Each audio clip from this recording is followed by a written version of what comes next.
SMP itu kurang baik, image-nya misalnya negatif. Nah, itu karena misalnya semua di sekelilingnya atau juga teman-temannya nggak ada yang merokok, terus juga orang tua juga bilang merokok itu nggak baik, gini, walaupun dia memiliki pandangan bahwa misalnya merokok itu oke, merokok itu kelihatan maco, kelihatan keren, kelihatan gentle atau kelihatan lebih dewasa, perilakunya bisa berubah. Walaupun dia misalnya suka, tapi karena orang-orang di sekitar itu beranggapan bahwa merokok itu negatif, karena dia nggak mau dianggap misalnya anak yang nakal atau anak yang kurang baik, akhirnya dia ndak merokok. Nah, itu juga bisa hal tersebut terjadi. Jadi perilaku kita selain dipengaruhi dari sikap, itu juga dipengaruhi dari norma-norma subjektif, yaitu tadi dari sekeliling kita. Paham ya, mbak-mbak, mas-mas?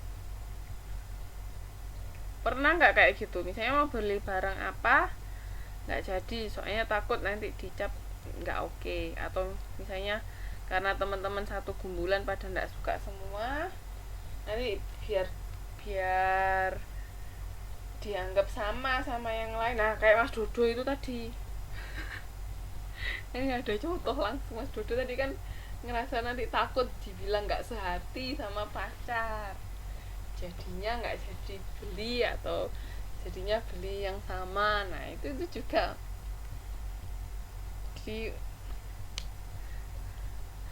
jadi perilakunya Mas Dodo lebih dipengaruhi pacar misalnya karena tadi takut dibilang nggak sehati, padahal misalnya Mas Dodo nggak suka sama itu, kayak gitu.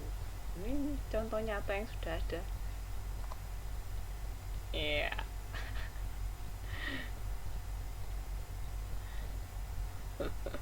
Paham ya?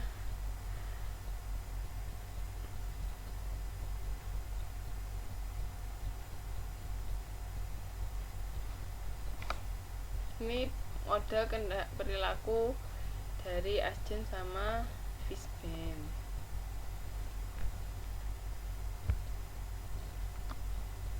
Nah, ini ada teori kongruitas, teori ABC sama teori keseimbangan. ABC itu juga affective behavior kognitif. Kalau kongruitas itu merasa produk tersebut itu sesuai nggak sama kita, kayak gitu. Keseimbangan juga. Oke, sampai sini ada mau ditanyakan sebelum kita masuk ke pembentukan sikap?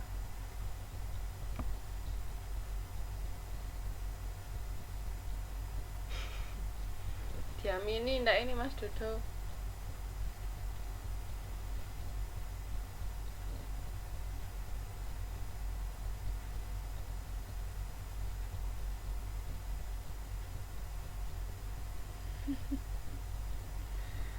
Sudah. Ada yang mau ditanyakan sampai sini?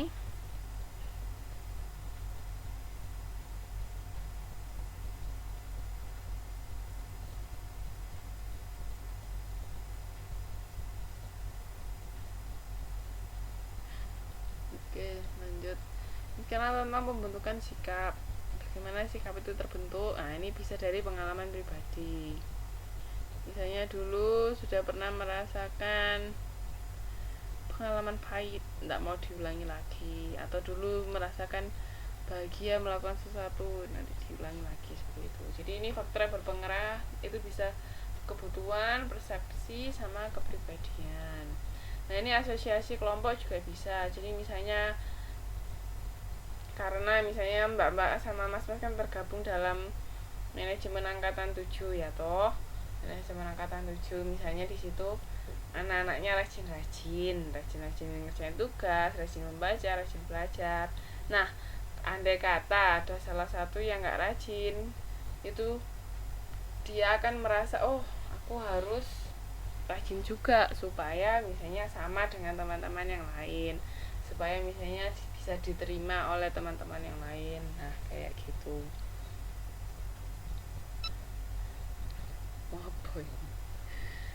Jadi untuk orang itu kalau misalnya dia tergabung dalam suatu kelompok, dia akan cenderung bersikap atau berperilaku yang sama dengan kelompoknya tersebut.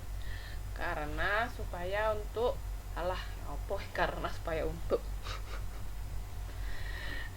karena ingin diakuin oleh kelompok tersebut. Makanya itu kecenderungan orang. Pengaruh pihak lain itu juga bisa mempengaruhi sikap kita, kayak itu tadi yang saya bilang tentang anak SMP yang merokok itu. Misalnya tadi awalnya berpikiran oke, tapi orang-orang sekitar itu beranggapan yang berkebalikan, lama kelamaan anak tersebut sikapnya juga bisa berubah. Terus ini proses pembentukan sikap, ini kan hampir sama kok, ini cuman dibikin bagan aja. Jadi source of information and influence, jadi bisa direct experience, jadi pengalaman kan. Terus juga groups, dari kelompok itu tadi kita belong to which group.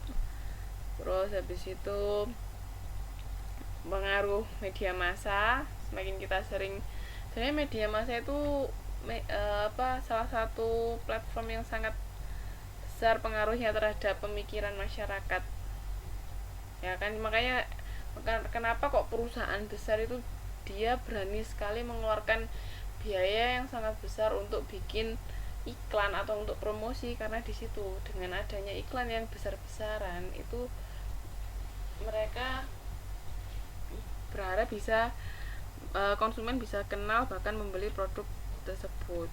Makanya kalau mengeluarkan duit untuk yang namanya iklan, advertising atau pemasaran, mereka tidak takut dan nggak ragu, karena sudah pasti baliknya juga besar. Karena kan semakin sering kita melihat iklan, orang semakin familiar, semakin paham, semakin mengenal produk tersebut, dan kecenderungan mereka untuk membeli itu semakin tinggi.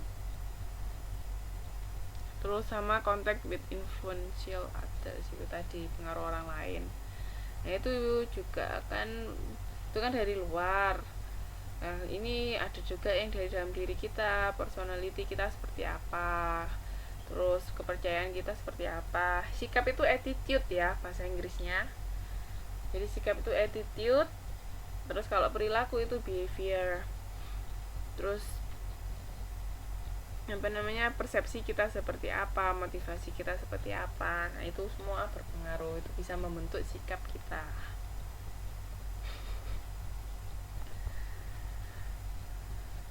Nah ini menurut Solomon berpendapat bahwa konsumen memiliki komitmen terhadap sikap yang berbeda tingkatannya. Ada yang untuk memenuhi standar, yaitu tadi karena kita belongs to which group, kita termasuk, kan kita hidup bermasyarakat, otomatis kita harus mengikuti aturan yang ada. Kan nggak mungkin, walaupun kita tampil beda boleh, tapi selama itu nggak di luar batas yang ada. Itu terus untuk mengidentifikasi kayak tadi diri kita, misalnya grup pecinta sepak bola semuanya punya jersey. Ya kalau seneng kayak Mas Dudu seneng Arsenal, punya jersey Arsenal, itu kan untuk mengidentifikasikan bahwa dia termasuk fansnya klub tersebut. Untuk internalisasi itu juga untuk memasukkan nilai-nilai tersebut ke setiap orang.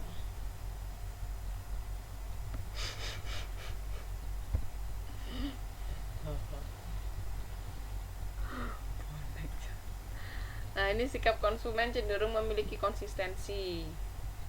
Ini selaras sama prinsip kognitifnya. Jadi kita berpikir seperti apa, sikap kita biasanya sama. Jarang sekali ada yang kita punya berpikiran beda lagi. Kalau orang penjilat ya mungkin bisa beda. Jadi dia sebenarnya berpikiran seperti, misalnya dia berpikiran A, tapi karena orang-orang sekitar berpikiran B, dia jadi ngikut-ngikut B, walaupun misalnya B itu sebenarnya hal yang kurang baik, itu juga bisa.